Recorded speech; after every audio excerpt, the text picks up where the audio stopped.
ततो नो अभयं कुरु शन्नः कुरु प्रजाभ्यो भयन्नः पशुभ्यः दिक्कालाद्यनवच्छिन्नानन्तचिन्मात्रमूर्तये स्वानुभूत्येकमानाय नमः शान्ताय तेजसे निरतमीशस्य भक्तौ रे मनस्त्वं नो कुतो भवसि पतितमालस्य जाले त्वं कियत्कालं च यापयसि कियत्कालं च यापयसि। श्रद्धेया रश्मि सूफी जी,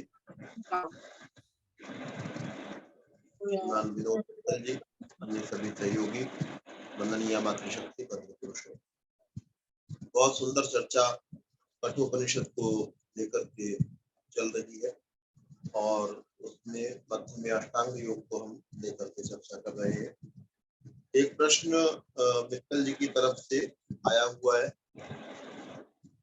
कि ध्यान क्यों नहीं लगता, ध्यान क्यों नहीं लगता। तो इसका कारण हम समझने के लिए कुछ चीजों को हम देखें।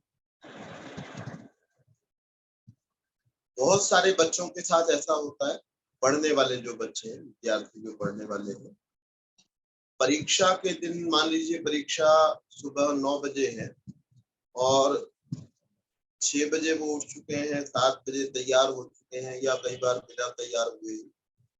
उस समय में 2 घंटे उनको मिले हैं पढ़ने के लिए और वो 2 घंटे में बहुत सारा पढ़ लेते हैं और उनको ये शिकायत नहीं रहती जी मेरा पढ़ने में मन नहीं लग रहा।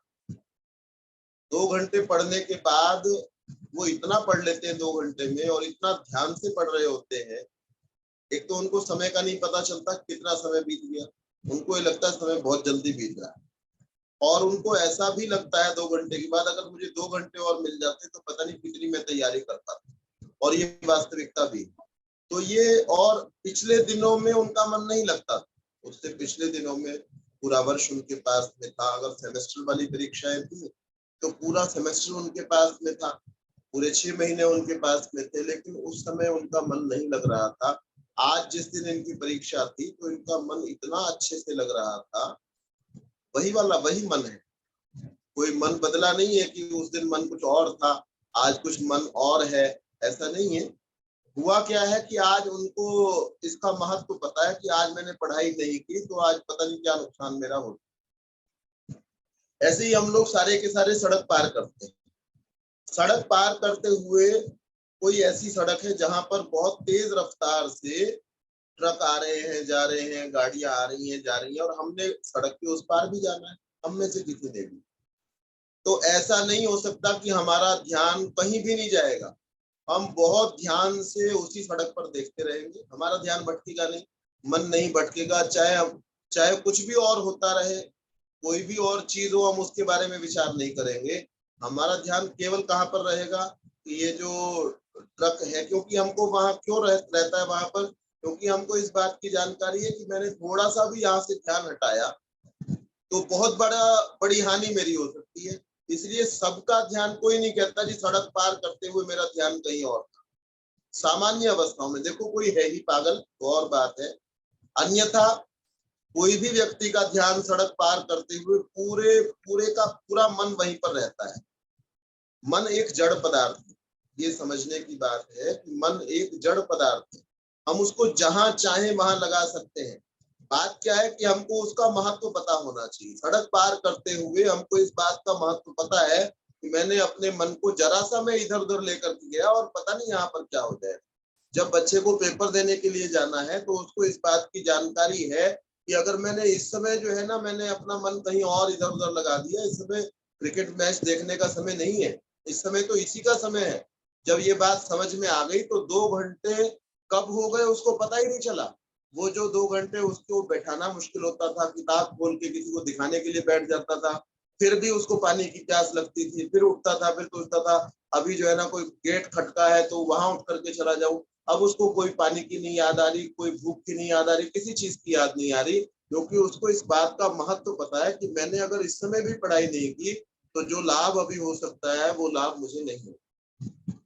तो हमारा ध्यान में मन कब लगेगा? जब हम उसके महत्व को समझ लेंगे। हमारा ध्यान में मन न लगने का मुख्य कारण ये है कि हमको उसका महत्व नहीं पता है। सड़क पर मन के भटकने का हमको पता है कि क्या नुकसान हो सकता है। बच्चे को परीक्षा से पहले मन के भटकने के नुकसान का पता है, इसलिए उसका मन लगा रहता है। मुझे और आपको इस ध्यान के लाभों का नहीं पता है, और ध्यान न करने से होने वाली हानियों को हम जानते बूझते हुए भी स्वीकार नहीं कर पा रहे हैं, इसलिए हमारा मन नहीं लग रहा। और थोड़ा सा और विचार करें, हम लोगों ने जब भी साइकिल चलानी सीखी होगी या हमने स्कूटर चलाना सीखा होगा, पहली पहली बार जब भी व्यक्ति स्कूटर के लिए बैठा होगा, स्कूटर चलाने के लिए, साइकिल चलाने के लिए, तो उससे हैंडल हिला होगा। ये लगभग हम सबकी स्थिति है। किसी से कुछ कम हिला हो सकता है, किसी से कुछ ज्यादा हिला हो, किसी को जल्दी आ गई हो, किसी को देर से आई हो, लेकिन एक बार जब आपको हैंडल साधना आ जाता है, पहले पहले तो हिल ही रहा है, सबका ही हिलता है। कोई ऐसा नहीं है कि मैंने जब साइकिल चलानी सीखी, रिक्शा चलानी सीखी, कुछ और चलाना सीखा तो मेरे से हिल रहा था, और आपने जब पहली बार सीखा तो आप तुरंत आप बिल्कुल कॉन्फिडेंस के साथ बैठे, ऐसा किसी के साथ भी नहीं होता। ऐसे ही मन को जब हम साधने के लिए बैठते हैं, कोई भी व्यक्ति बैठता है, पहली बार जब वो बैठता है तो उसका मन डावाडोल होता है, क्योंकि हमने मन को आदत पहले वैसी डाल रखी है। कैसी आदत डाल रखी है कि उसको भटकाने की, उसको कहीं कहीं विचार करने की, कभी कुछ विचार कर लिया, कभी कुछ कर लिया, विषयों की ओर भटकने की उसकी आदत है।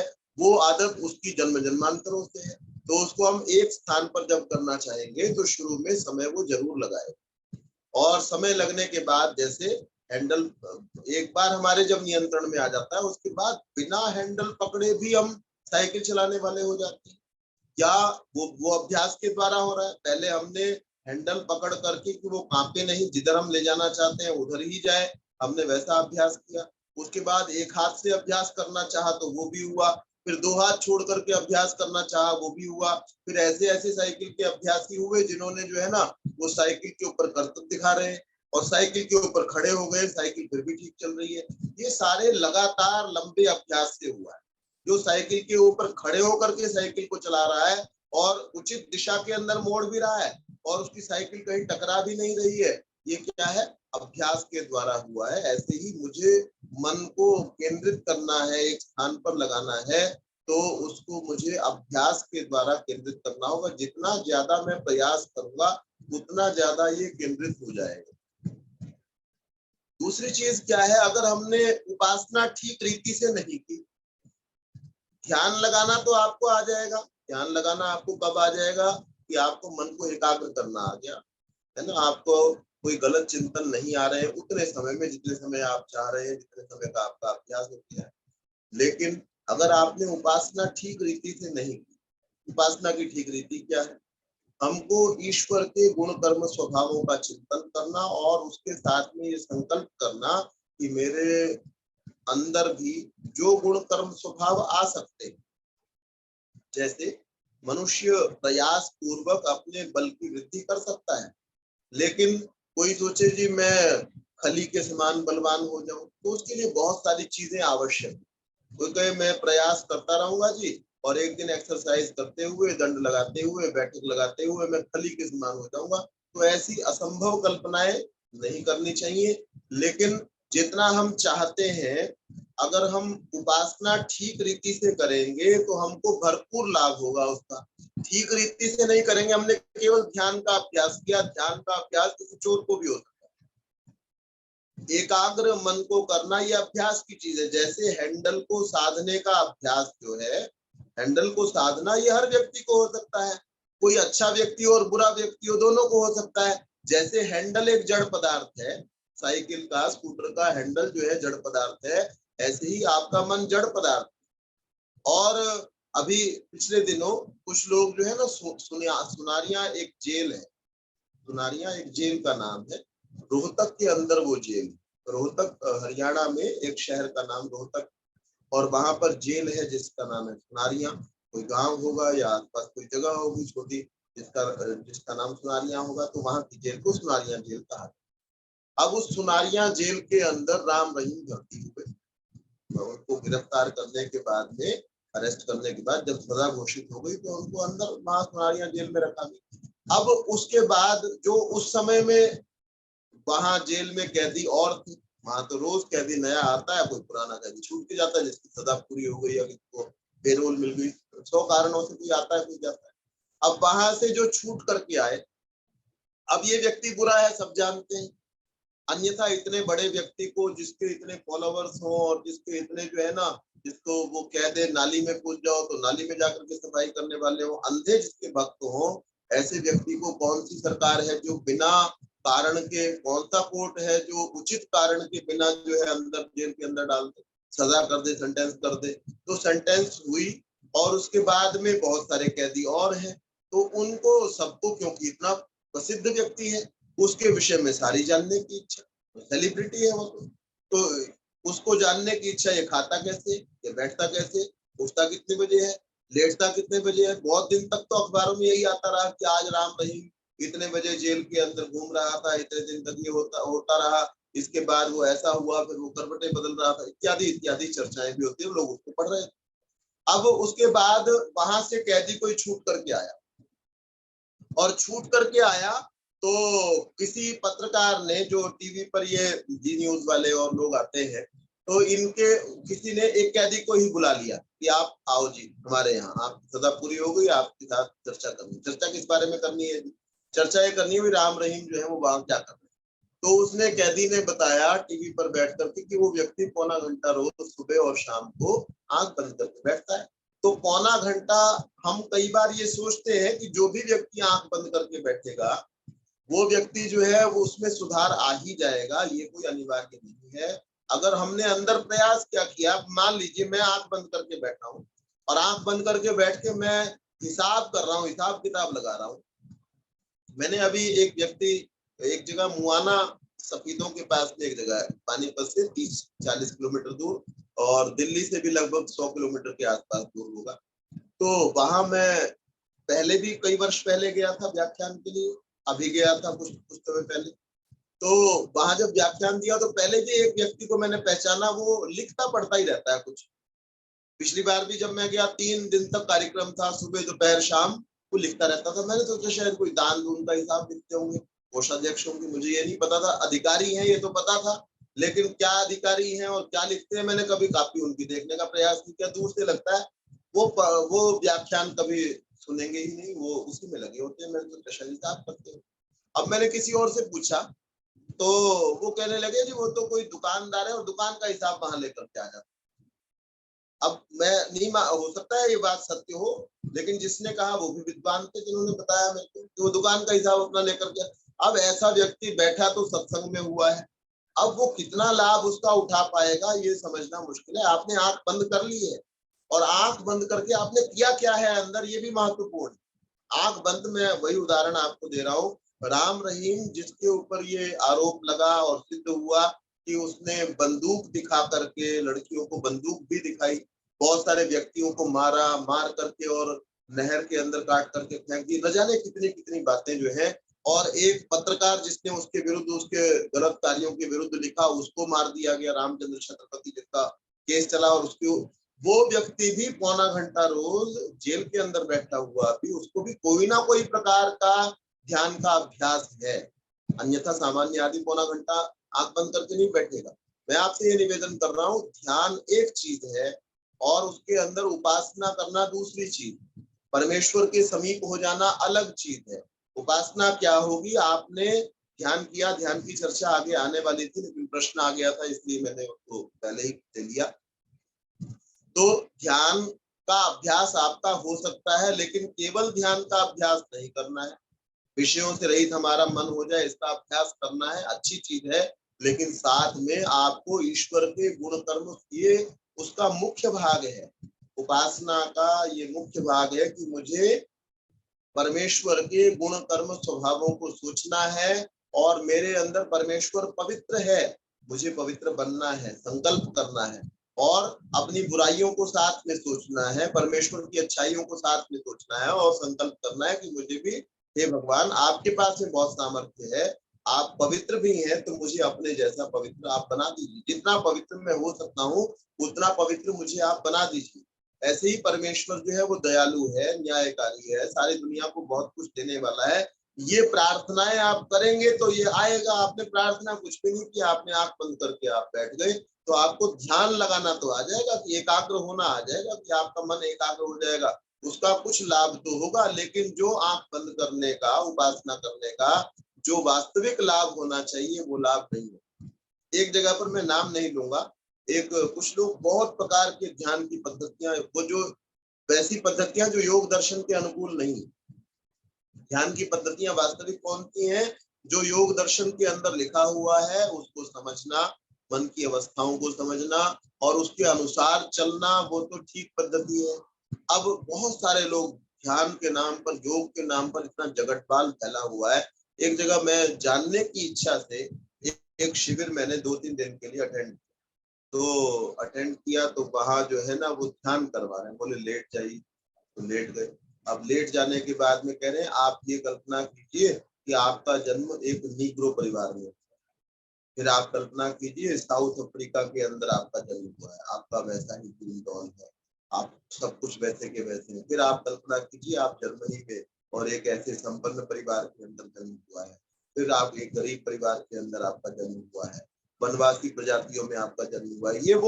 ये ध्यान करा रहे हैं, ये एक प्रकार का उनका ध्यान हो गया। ये ध्यान तो है, लेकिन इसके अंदर अब आपने किसी को विचार करना सिखाना ही था। विचार आपने, इससे ये तो लाभ होगा कि कोई व्यक्ति डिप्रेशन में लगातार ये सोचता रहता है जी मेरे अंदर तो ये कमी। अब वो इतनी देर, जितनी देर वो ये सोच रहा है कि दक्षिण भारत के अंदर या साउथ अफ्रीका के अंदर मेरा जन्म हुआ, अब मैं वैसा वैसा हो गया, मेरा शरीर ऐसा ऐसा है, मेरे माता पिता ऐसे हैं, आसपास इस तरीके की चीजें हैं, आसपास या मरुस्थल है। अब उसका ध्यान वहां से तो हट गया, कुछ तो लाभ उसका हुआ, लेकिन जो वास्तविक लाभ उपासना का होना चाहिए, ईश्वर के ध्यान करने का होना चाहिए, वो नहीं होता। तो मैंने जो बात कहने का प्रयास किया कि ध्यान हमारा क्यों नहीं लगता, क्योंकि हमको ध्यान का महत्व नहीं पता और आरंभ में एकाग्र होना मुश्किल होता है। इसके मैंने एक दो उदाहरण आपको दिए। तो हम यदि अभ्यास करेंगे तो अनेक व्यक्ति ऐसे हैं, कोई एक आधा व्यक्ति ऐसा नहीं है, अनेक व्यक्ति ऐसे हैं जो ध्यान को करने में समर्थ होते हैं। कौन सी चीज इस बात को बताती है कि वो लोग बहुत देर तक आंख बंद करके बैठ जाते हैं और तब भी बैठते हैं जब वो एकांत में होते हैं। अगर कोई भी व्यक्ति का ध्यान नहीं लग रहा होता तो जब ध्यान न लगे तो आंख बंद करके बैठना भी मुश्किल होता है। मैंने स्वयं ऐसे व्यक्तियों को देखा है, तो सुबह उठ करके जब कोई नहीं देख रहा होता, किसी को दिखाने के लिए नहीं, अगर दिखाने के लिए होते तो व्यक्ति दिन में बैठे हुए, तो जब सब सो रहे हैं उस समय आदमी आंख बंद करके घंटों घंटों बैठा हुआ, कुछ नहीं प्राप्त हो रहा है, तो ये ऐसा संभव दिखाई नहीं देता। ऐसे ही ध्यान करने वाले, उपासना करने वाले, जो ठीक प्रकार से उपासना करने वाले हैं, उनके चेहरे के ऊपर जो है वो चमक भी आती है। ये भी वो नकली चमक नहीं कि कुछ लगा करके उन्होंने हासिल की हो, वो वास्तविक चमक जो करते हैं और उन्होंने प्राप्त की है वो भी हमको दिखाई देता है। तो ध्यान हमारा क्यों नहीं लगता, उसका कारण क्या है कि हम नौसिखिए हैं, हमने अभी उसका अभ्यास नहीं किया। किसी को अभ्यास कुछ ज्यादा करना पड़ सकता है, किसी का मन ज्यादा चंचल है, किसी का मन कम चंचल है। ऐसा होता है ना, विचारों का प्रवाह भी सबके मस्तिष्क में एक जैसा नहीं चलता कि 1 सेकंड के अंदर या 1 मिनट के अंदर कितने विचार आएंगे। किसी के बहुत ज्यादा चलते हैं, कोई बहुत जल्दी ज्यादा घबरा जाता है। तो हमारे मन की स्थितियों के अनुसार कुछ समय हमको ज्यादा लग सकता है, लेकिन ये संभव है। और ध्यान पर आकर के किसी को भी अटकना नहीं चाहिए, एकाग्र होकर के स्वयं को वहीं नहीं रोक देना चाहिए, उसको सीढ़ी बना करके हमको आगे जाना चाहिए। ईश्वर के गुण कर्मों के अंदर, ईश्वर के स्वभावों के अंदर गुम हो जाना, उसमें ही लगे रहना, उसी का ही चिंतन करते रहना, ये वास्तव में ध्यान का सही प्रकार है, उपासना का सही प्रकार है। तो हम लोगों ने यम नियम, आसन और प्राणायाम के ऊपर हम लोग आए। तो आसन और प्राणायाम, आसन के विषय में योग दर्शनकार कहते हैं, पतंजलि कहते हैं स्थिर सुखम आसन। स्थिर सुखम आसनम का मतलब है कि जिसमें आप आराम से काफी देर तक बैठ सकते। आसन का बहुत सारे आसन प्रचलित हो गए, चल रहे, करना चाहिए, उससे लाभ होता है, कोई शक नहीं है इसमें। लेकिन जब हम योग के संदर्भ में योगी बनने के लिए आसन की जब बात करते हैं तो स्थिर सुखम आसनम, जिसमें आप सुख पूर्वक स्थिरता से बैठ पाए, काफी देर तक बैठ पाए, जिसमें आपको कोई कष्ट ना हो बैठते। जैसे आप जिस रूप में, जैसे पद्मासन लगाने का मान लीजिए किसी को बिल्कुल अभ्यास ना हो और आप उसको पद्मासन आज पहली बार लगवा दे, कईयों का तो अगर जो बुजुर्ग हो गए हैं और शरीर जो है कोमल नहीं है, बच्चों को तो बड़ा आसान होता है, उनका शरीर जो है बड़ा फ्लेक्सिबल होता है, या और भी कईयों का, महिलाओं का कई बार शरीर, बहुत सारी महिलाओं का बहुत फ्लेक्सिबल होता है। तो जब हम बड़े हो गए तो हमको किसी किसी को वज्रासन लगाने में बहुत दिक्कत हो जाती है, किसी को पद्मासन लगाना मुश्किल है, तो वो आसन कहलाएगा ही नहीं।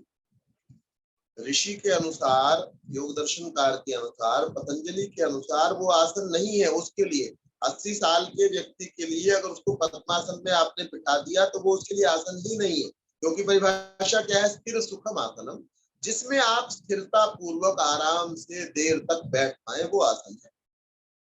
आप कहेंगे पद्मासन आसन क्यों नहीं है? पद्मासन आसन है, सिद्धासन आसन है, वज्रासन आसन है, या चौकड़ी मार करके बैठना आसन है, इसके लिए जो उसमें देर तक बैठ सकता है। और आप नहीं बैठ सकते तो आप अगर कुर्सी पर ही बैठ सकते हैं। मैं ये नहीं कह रहा कि आपको आराम पसंद होना चाहिए, लेकिन अगर कोई किसी के शरीर की स्थिति ऐसी है कि वो पद्मासन लगा ही नहीं सकता है, सिद्धासन लगा ही नहीं सकता है, क्या वो आसन के बिना, पद्मासन या सिद्धासन या वज्रासन या और कोई आसन के बिना, चौकड़ी मारे बिना, क्या वो ध्यान कर ही नहीं सकेगा? क्या वो ईश्वर के गुणों का चिंतन कर ही नहीं सकता? ऐसा नहीं है। तो आसन क्या है? जिसमें आराम से पूर्वक आप बैठ पाए।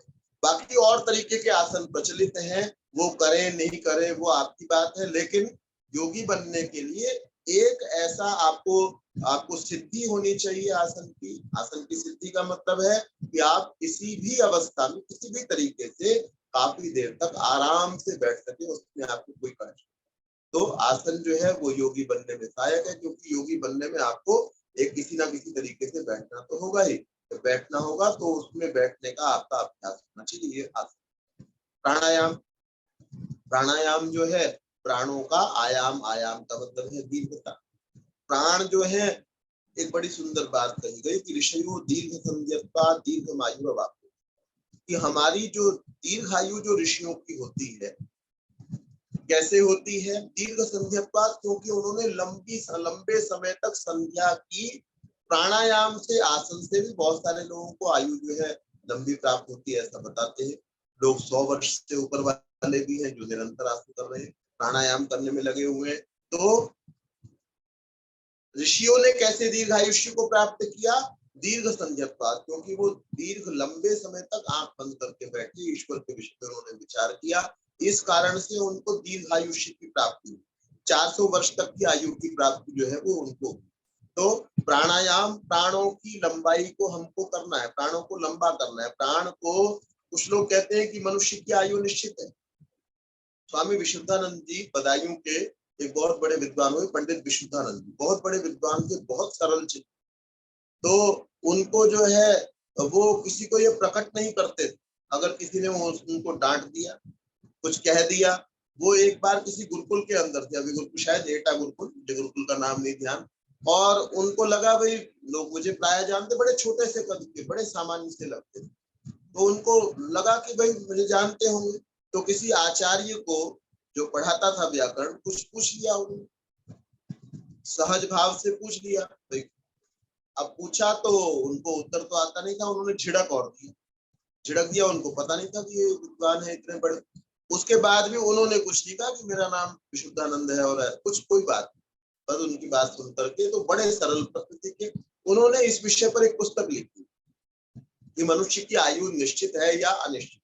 तो उसमें वो कहते हैं मनुष्य की आयु निश्चित है, लेकिन अगर कोई ये कहता है कि मनुष्य की आयु जो है वो वर्षों में निश्चित है, ऐसा नहीं। मनुष्य की आयु जो है वो सांसों में निश्चित, कि आदमी को इतनी सांसें दी गई। अब आप, जब हम गलत कार्यों में, चोरी करता है जब जब डर रहा होता है, उस समय में सांस जल्दी चलती है। आप अनुभव कीजिए। जब आप दौड़ लगाते हैं उसके बाद आपकी सांस लंबी हो जाती है वो और बात है, लेकिन आप कोई ऐसे गलत कार्यों में जब प्रवृत्त होते हैं तो आपकी सांस जो है वो प्रायः जल्दी जल्दी चलती है। तो समझो आप अपनी आयु को वर्षों में घटा रहे हैं, क्योंकि आपकी निश्चित सांसें हैं। मान लो 10 अरब किसी की सांसें हैं या 20 खरब है, जितनी भी सांसें हैं वो सांसें आपने जल्दी जल्दी ले ली, जल्दी जल्दी ले ली। तो जल्दी लेने के कारण से अब आपकी हार्ट बीट कम चलनी चाहिए, आमतौर पे 72 है। और आप एथलीट्स को जानते हो, उनकी हार्ट बीट या ये जो अंगुष्ठ के मूल की नाड़ी है ये 50-52 चलती है। योगियों को आप देखें, जो आप में से कोई प्राणायाम अच्छा करने वाले होंगे और भोजन संयमित करने वाले होंगे, वो अपनी नाड़ी को देखेंगे, अंगूठे के मूल की नाड़ी की काउंट करेंगे तो वो आपको दिखाई देगी वो 72 से कम हो। वो 60 हो सकती है, 50 हो सकती है, किसी की 40 की हो सकती है। वो कम होना जो है वो अच्छा माना जाता है। बिल्कुल कम होना ठीक नहीं है, लेकिन 40, 50, 60 जितनी कम है, 40 और 60 के बीच में है, तो इसका मतलब आपका स्वास्थ्य जो है वो अधिक अच्छा है। तो प्राणायाम, हमको प्राणायाम के द्वारा हमारी क्या होना चाहिए, अंदर की अशुद्धियों का शोधन होता है। आपका शरीर अगर कमजोर हो, शरीर जो है उसके अंदर रोग हो, तो आप ईश्वर का चिंतन कैसे कर पाए। कोई भी अच्छा चिंतन करना है, किसी भी अच्छी तरफ आपको ध्यान लगाना है, तो उसके लिए आपके शरीर का स्वस्थ होना आवश्यक है। और प्राणायाम से जो है वो इंद्रियों के दोष नष्ट हो जाते हैं। तथेन्द्रियाणाम दह्यन्ते दोषाः प्राणस्य निग्रहात्, प्राणों को रोकने से इंद्रियों के दोष क्या है कि आंखों से आप अगर कुछ गलत काम करते हैं तो प्राणायाम करने से उस पर नियंत्रण किया जा सकता है। आंखें आपकी ठीक कार्य करेंगी, इस बात की संभावना बढ़ जाएगी। कान से अगर आप कुछ गलत सुनते हैं तो जीभ से कुछ गलत चीजों का टेस्ट करते हैं। आपका, ये मेरा अपना अनुभव है कि हमने जब स्वास्थ्य खराब होता है कई बार तो उटपटांग चीजें खाने की इच्छा होती है, और स्वास्थ्य बिल्कुल ठीक हो, आपका मन स्वस्थ हो, आपका शरीर स्वस्थ हो, तो खराब चीजें खाने की इच्छा नहीं होती, आपका मन जो है वो नियंत्रण में रहता है। तो प्राणायाम के द्वारा मन और बाकी इंद्रियां, आंख इत्यादि जो इंद्रियां हैं, इनको आप संयमित रख सकते हैं, इनको गलत तरफ जाने से रोक सकते हैं। प्राणायाम 4 ही प्रकार के हैं महर्षि पतंजलि के अनुसार। बाह्य प्राणायाम, जिसको बाह्य कुंभक भी कहा जाता है। कुंभक शब्द का अभिप्राय होता है रोकना, और आभ्यंतर कुंभक होता है, आभ्यंतर कुंभक होता है अंदर भर करके रोकना। और उसके बाद बाह्याभ्यंतर विषयाक्षेपी होता है।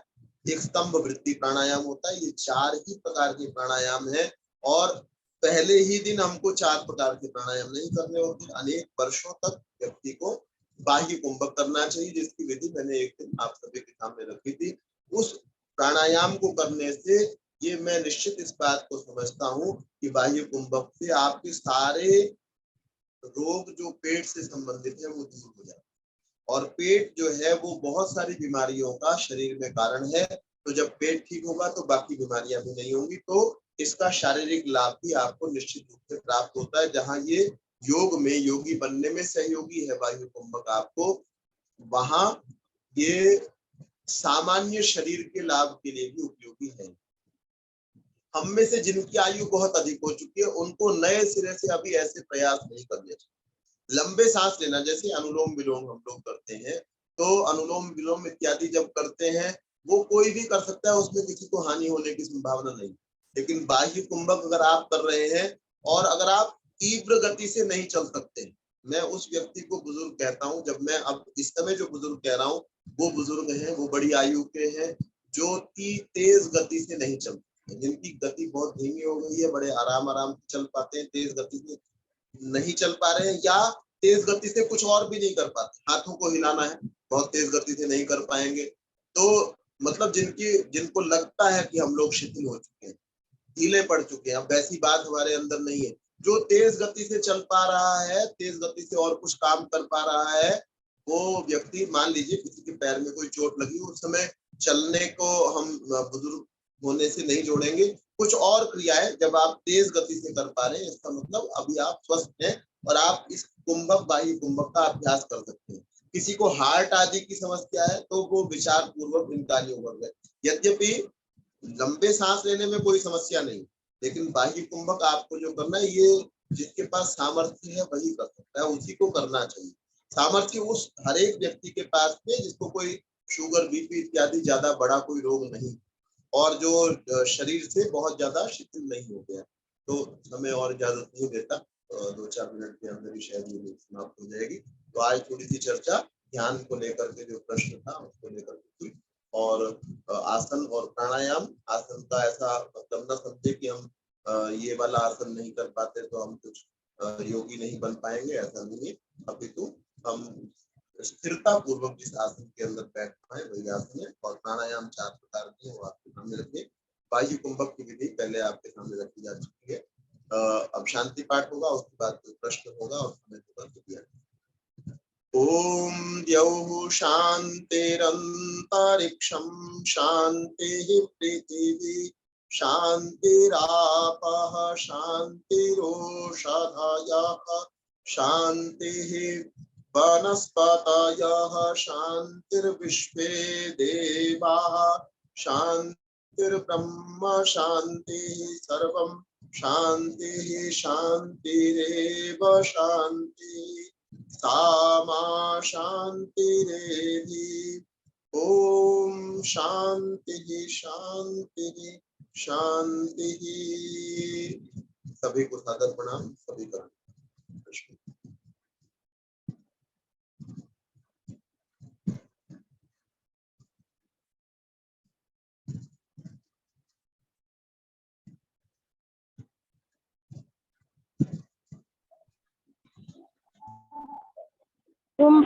ओम आचार्य जी। जी कहिएगा। मेरा एक प्रश्न है, अगर कोई व्यक्ति योग करता हो तो पहले ध्यान करना चाहिए या पहले योग करना चाहिए? ध्यान तो योग का ही अंग है। हाँ, फिर भी ओम हाँ, जपने के टाइम में तो हम ध्यान लगाते हैं एक ना। साथ, हाँ एक साथ प्रयास कर सकते हैं। जैसे आपको आसन भी उसी समय करना होता है ना, उसके साथ में आप ध्यान भी उसी समय लगा रहे होते हैं, मंत्रोच्चारण भी उसी समय कर रहे होते हैं। यम नियम आसन का भी, यम नियमों का भी ध्यान आपको उसी समय रखना होता है कि मैं कोई अहिंसा नहीं करूं, कोई और गलत कार्य नहीं करूं, कोई चोरी नहीं करूं। तो ये एक साथ लगभग चलते हैं ये।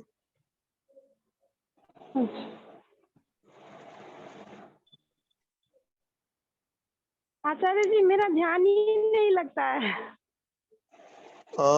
ध्यान